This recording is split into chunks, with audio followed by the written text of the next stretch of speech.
Well, there isn't any one, I think, story that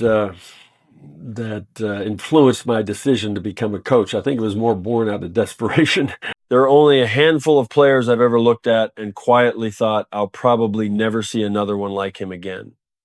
After spending a lifetime in basketball, those moments don't come often. I've coached champions, battled legends, and watched careers that changed the game forever. But five men left a mark on me that went far beyond trophies or statistics. They challenged the way I thought, inspired the people around them, and reminded me why I fell in love with this game. These are the five players I'll never forget. The first player who always comes to mind is Wilt Chamberlain. I know exactly what most people expect the moment they hear me say his name. They expect another conversation about the 100 point game, the season he averaged more than 50 points, or the countless records that still seem untouchable after all these years.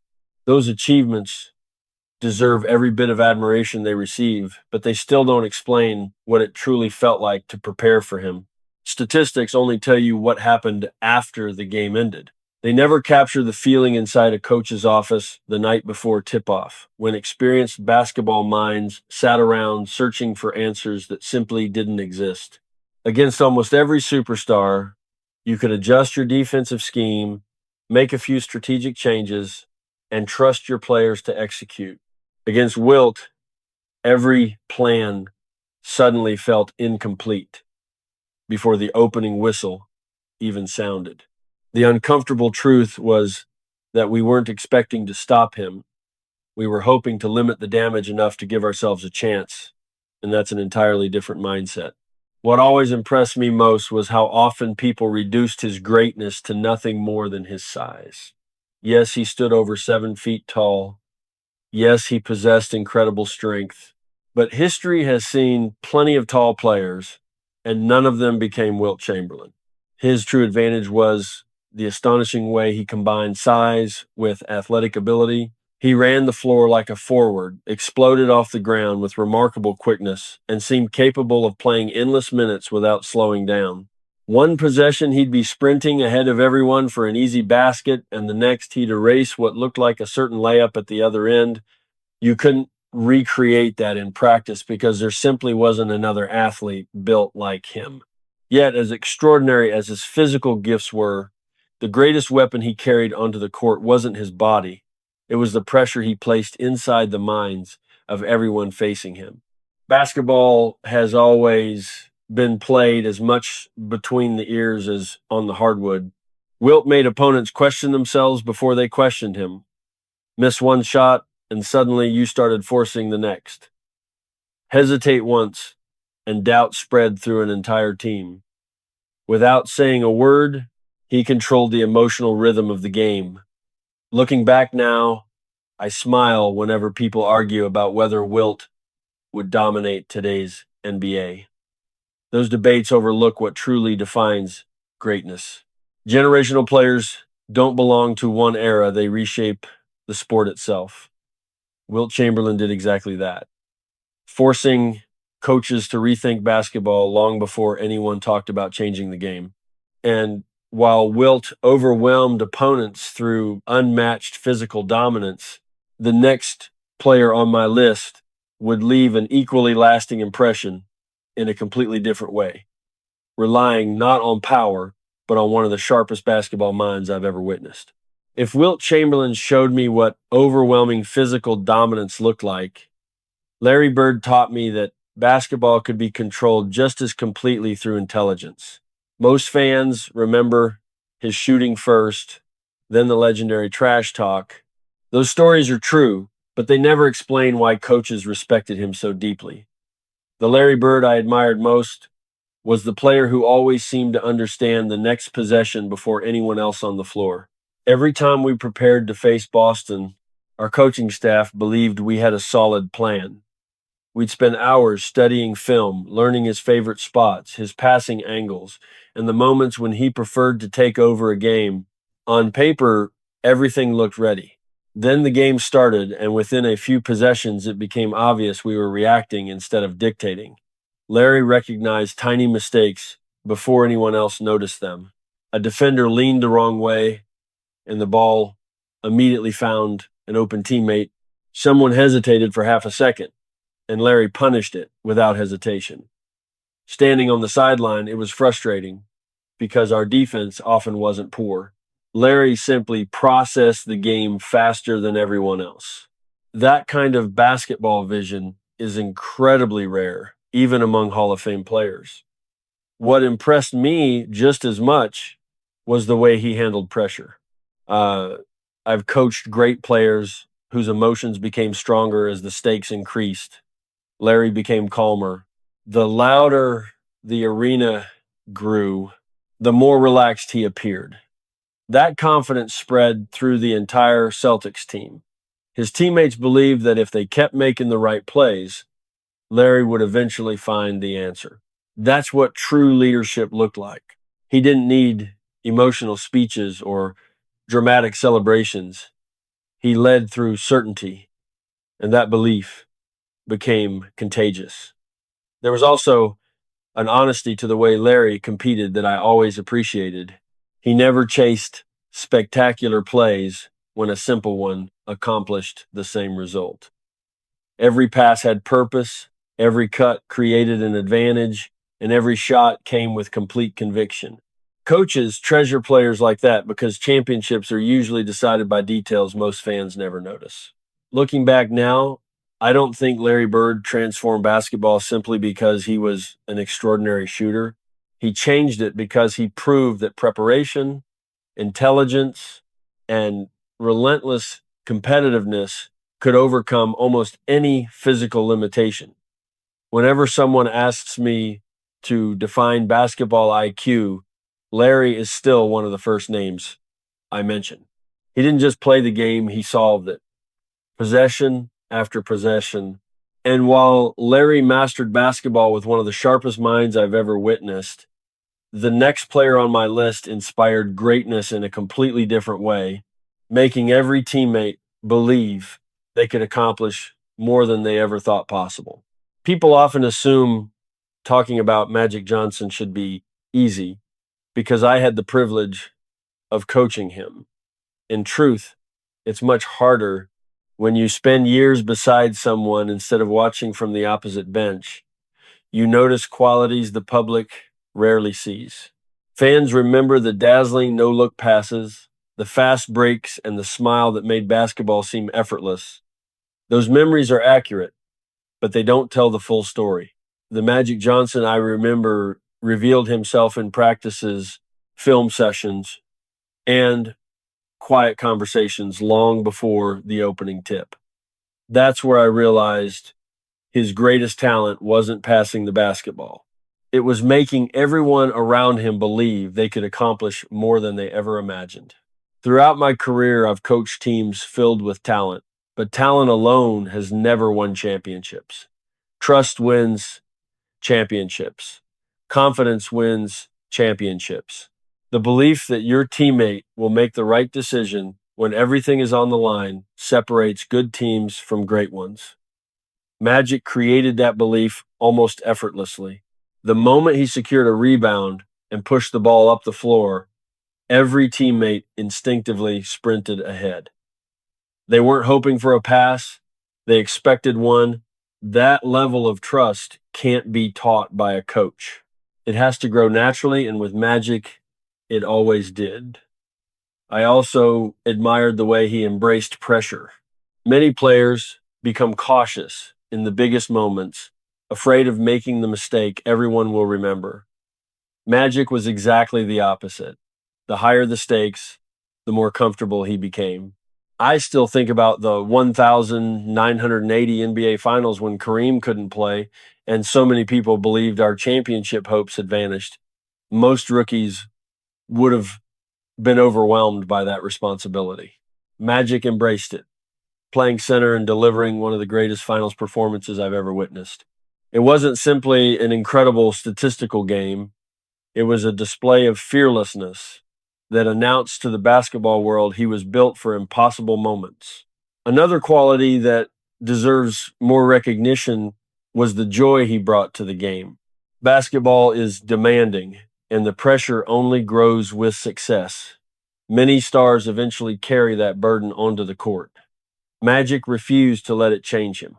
He reminded teammates that competing at the highest level could still be fun, and that energy spread throughout our locker room and into every arena we entered. Looking back now, I don't believe Magic Johnson's greatest legacy is measured by championships or awards. It's the confidence he inspired in everyone around him. He made teammates believe they were capable of more, and he made fans believe they were about to witness something unforgettable.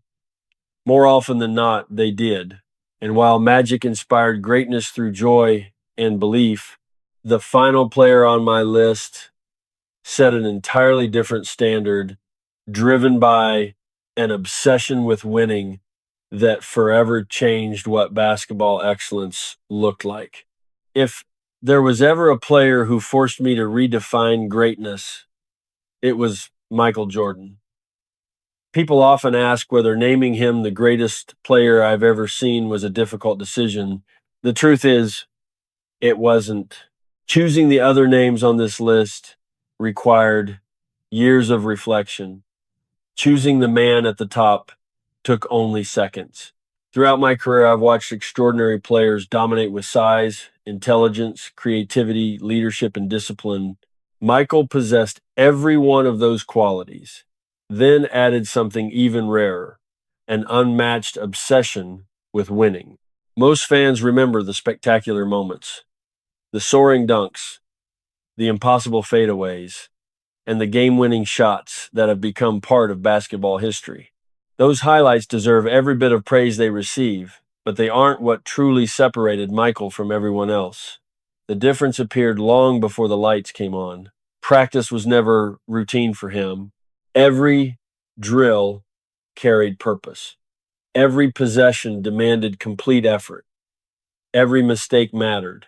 There were days when the intensity inside our practice gym exceeded what many teams experienced during regular season games. Michael expected absolute focus because he demanded it from himself first. If someone relaxed for even a single possession, he noticed immediately. He believed championship habits weren't created under pressure, they were exposed by it. That's why he treated a quiet practice in November with the same urgency as Game 7 of the NBA Finals. Not everyone appreciated that mentality at first, but eventually everyone adapted because there was no alternative. That's the kind of leadership that isn't always comfortable, but often produces greatness. One lesson every coach learns is to search for weaknesses.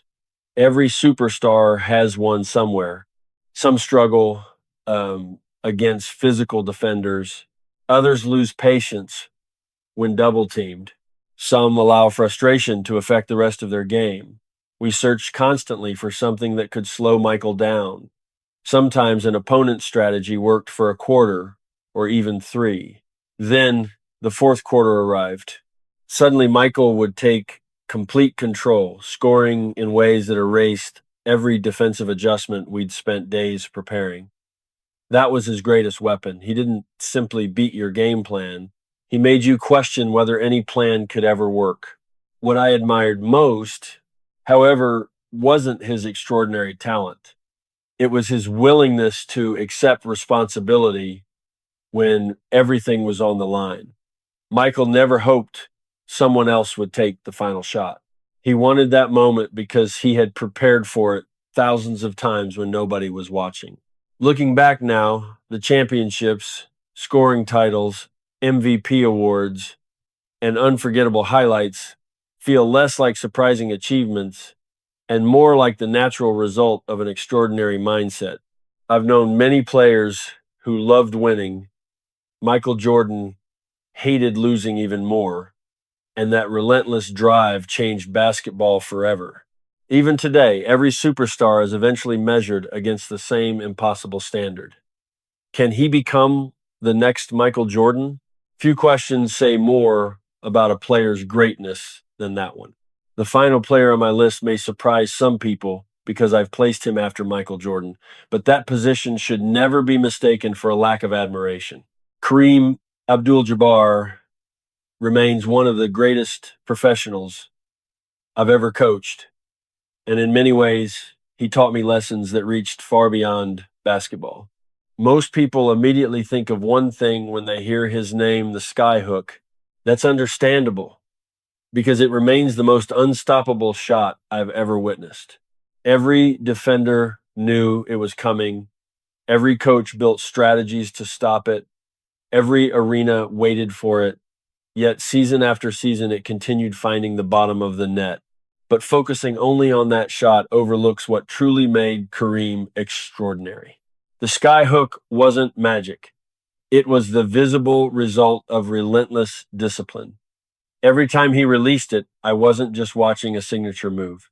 I was watching the reward for thousands of unseen hours spent practicing the same motion until it became almost automatic. Kareem never depended solely on natural talent. He trusted preparation above everything else. As his coach, I eventually appreciated something even more impressive than the points he scored. I admired the calmness with which he approached every challenge. Basketball has a way of speeding everything up. Crowds grow louder, defenders become more aggressive, and pressure builds with every possession. Somehow, Kareem slowed the game to his own pace. He would catch the ball, study the defense without panic, and within moments, he already knew the correct decision. If a double team arrived too quickly, he'd calmly find the open teammate. If defenders hesitated, the skyhook was already floating toward the rim. Watching him work felt less like observing an athlete and more like watching a master craftsman who had perfected every detail of his profession. That patience is incredibly rare at the highest level of sports. His professionalism also shaped everyone around him. Younger players naturally paid attention to how seriously he treated practice, how carefully he prepared, and how consistently he respected the game. He never relied on emotional speeches to earn admiration. His daily habits spoke louder than words ever could. Perhaps that's why his career lasted so much longer than most superstars. Athleticism fades, but discipline rarely does. Kareem continued performing at an elite level because his foundation had always been built on intelligence, preparation, and consistency. Looking back now, I realize how fortunate I've been to witness so many extraordinary careers. Wilt Chamberlain redefined physical dominance. Larry Bird proved intelligence could control the game. Magic Johnson inspired belief in everyone around him. Michael Jordan raised the competitive standard higher than anyone imagined.